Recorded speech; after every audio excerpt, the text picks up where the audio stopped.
Let's bring in Alon Pinkas, former Israeli diplomat, former advisor to two ex-Israeli prime ministers, and I'll name them, Shimon Peres and Ehud Barak.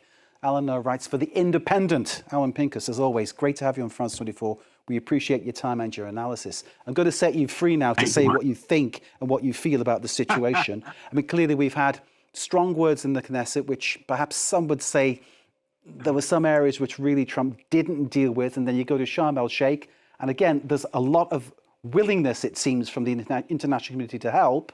But where does it go? How do you see this coming together or not? Okay, you have an hour, or do we have 3 minutes? Oh, you talk and I'll cut you off when we're done. By all means, cut me off.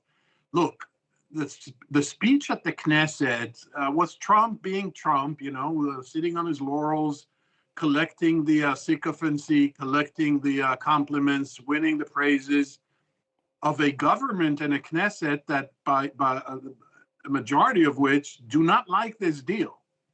And this is where Trump does deserve the credit for doing something that his predecessors did not do and refrained from doing and were afraid of doing, and that is pressure Israel. Then you move on to Sharm el-Sheikh. You mentioned, correctly, the commitment that was made there in front of all these leaders, but conspicuously missing from that meeting was Israel. Now, there's a reason Israel was not invited, although there was this half comical sequence of events when Mr. Netanyahu really wanted to go and Trump called the president of Egypt and he said, okay, fine, he could come, like this, it's a prom party or something. And then Erdogan apparently or reportedly called and said, well, if he's going, I'm not coming. And okay, and in the end, Israel is missing from that forum. Now, you cannot forget lasting peace and all the cliches and the hyperboles about, a transformative moment and a point of inflection and the dawn of a new Middle East. That's great. That sounds wonderful. But you can't have a deal if Israel is not there. And the Palestinian who was there, Mahmoud Abbas, the president of the Palestinian Authority, is not accepted by or acceptable to Israel as someone who can extend his governance to Gaza.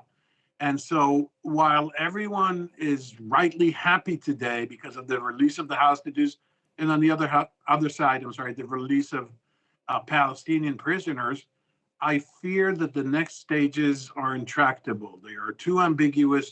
They are too difficult to implement. And in the absence of goodwill, it could all come crumbling down. I really hope I am wrong, but that depends on one ingredient, Mark, and one ingredient, at least one critical ingredient. And that is Trump's continued commitment, because what he did by pressuring Netanyahu is prove two things. A, that it is doable, and you can do this effectively, which neither Biden nor Obama nor Clinton nor George H.W. Bush did, all of which had to interact with Netanyahu.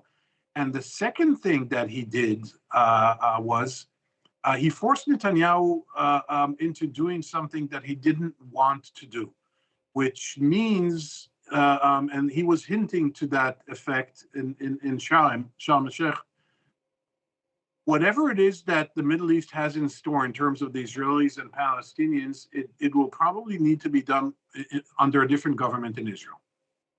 And for that, you're going to need election. And okay, so that's my monologue for you, Mark. You didn't even interrupt me once. I'm wondering, because you work with Shimon Peres, who is an absolute legend of Israeli politics and a man of peace and a man of great foresight and vision. How would he be seeing this right now? He would try to seize the opportunity. He would stop the war a year and a half ago.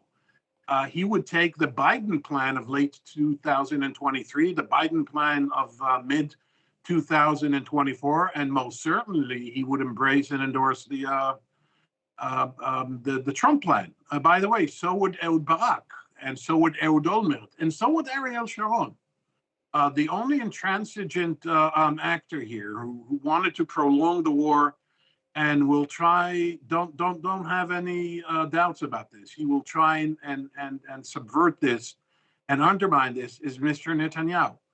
And the question is, how soon will that happen, and how engaged or conversely livid and disengaged Trump will be?